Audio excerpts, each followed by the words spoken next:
कौन है अम्बेडकर? क्यों करना अम्बेडकर? और सबसे बड़ा सवाल, क्या अम्बेडकर सिर्फ दलितों के नेता थे? सोचिए, जिस बच्चे को बचपन में क्लास से बाहर सिर्फ इसलिए खड़ा कर दिया गया था कि वह दलित था, उसने बड़े होकर डिग्रियों की लाइन लगा दी। नमस्कार दोस्तों, साल 1891 मध्य प्रदेश के एक छोटे से शहर महू में एक बच्चे का जन्म होता है जिसका नाम भीमराव एकपाल उर्फ भीमा है। यह एक ऐसा समय था जब भारत में ब्रिटिश उपनिवेशों की काली घटा छाई हुई थी, जहां समाज में जाति व्यवस्था, छुआछूत, उच्च नीच और सामाजिक भेदभाव और ऊपर से अंग्रेजों के द्वारा किया जाने वाला अत्याचार चरम पर था। इस समय दुनिया में रहने वाले किसी भी इंसान ने शायद सपनों में भी नहीं सोचा होगा कि यह बच्चा आगे चलकर विश्व के सबसे बड़े संविधान का निर्माण कर डालेगा। अपने शिक्षा के बलबूतों पर, अपने सूझबूझ के बलबूतों पर समाज में परिवर्तन का एक ऐसा बिगुल फूंक डालेगा जो पहले शायद किसी ने भी नहीं किया।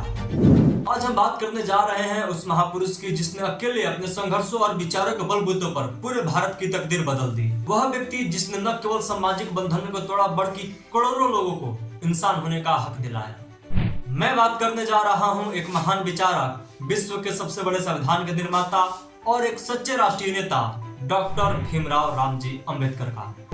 वो कहते हैं ना, हुनर किसी परिस्थिति की मोहताज नहीं होती। सोचिए, जिस बच्चे को बचपन में क्लास से बाहर सिर्फ इसलिए खड़ा कर दिया गया था कि वह दलित था, उसने बड़े होकर डिग्रियों की लाइन लगा दी, वो भी एक नहीं बल्कि 32 डिग्रियों की। कुछ सवाल जो लोगों के मन में आज भी घूमता है बाबा साहब अम्बेडकर को लेकर, आज उसी को जानने की कोशिश करेंगे।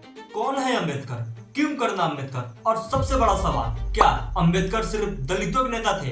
अगर आपको भी यही लगता है तो अगले कुछ मिनट तक मेरी बातों को ध्यान से सुनिएगा। आज जो हर इंडियन का बैक ऑफ द माइंड में चलता रहता है कि कुछ भी होगा, उनके लिए सुप्रीम कोर्ट के दरवाजे हमेशा खुले हैं।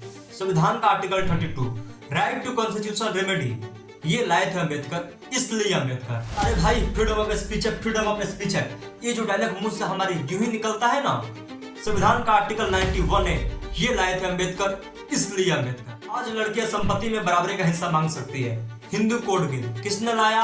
डॉक्टर BR अम्बेडकर, इसलिए अम्बेडकर। आज महिलाओं को ऑफिस में पेड मैटरनिटी लीव मिलता है, मैटरनिटी बेनिफिट एक्ट, ये लाए थे अम्बेडकर, इसलिए अम्बेडकर। भारत में महिलाओं को वोट देने का अधिकार तभी मिल गया जब संविधान लागू हुआ था। स्विट्जरलैंड जैसे विकसित देश में महिलाओं को यह अधिकार 1971 ईस्वी में मिला। लेबर लॉ, जिसकी वजह से कितने ही मजदूरों की जिंदगी में असर पड़ा होगा, इसके कर्ता धर्ता कौन? Doctor BR Ambedkar. आपने RBI का नाम तो सुना होगा, हाँ वही जो नोट प्रिंट करता है, इन्फ्लेशन को कंट्रोल करने में मदद करता है, सारे बैंकों को कंट्रोल करता है। इसके कंसेप्ट का सजेशन किसने दिया था? डॉक्टर BR अम्बेडकर ने दिया था। पढ़ेगा इंडिया तभी तो बढ़ेगा इंडिया, बेटी पढ़ाओ, ये सब तो अब आया है, लेकिन जिस एक्ट के आधार पर सब बड़ी बड़ी बातें की जाती है, राइट टू एजुकेशन, कौन लाए थे? अम्बेडकर, इसलिए अम्बेडकर। अगर हम नफरत का चेहरा उतार कर देखें तो डॉक्टर बाबा साहब भीमराव अम्बेडकर किसी कास्ट के लिए नहीं लड़े, बल्कि वे एक समाज के लिए लड़े जहां कास्ट कोई मायने ही नहीं रखता हो।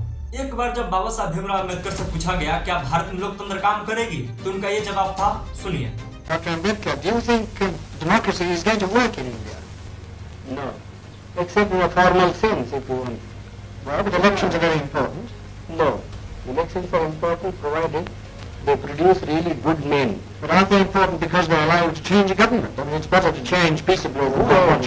Yes, but who has got the idea, you see, that voting means change of government? Nobody has. People have no consciousness. And our electoral system, you see, is of a sort which never allows a man to choose the candidate. Now, for instance, the Congress went and said, vote for Bullock. Yes. Isn't it? Yes. Well, the man never cared who represented the Bullock. Whether it was a donkey who represented the Bullock, you see, or a very educated man who represented the Bullock. He simply voted for the Bullock. ये interview बाबा साहब ने BBC को 1953 ईस्वी में दिया था। हैरानी की बात यह है कि आज 70 साल बाद भी उस इंटरव्यू में कई बातें आज भी सत्य हैं। अब आप इसी से सोच सकते हैं कि वे कितने दूरदर्शी थे। आपका बहुत बहुत धन्यवाद इस वीडियो को यहाँ तक देखने के लिए। जय हिंद, जय भारत, जय भीम, नमस्कार।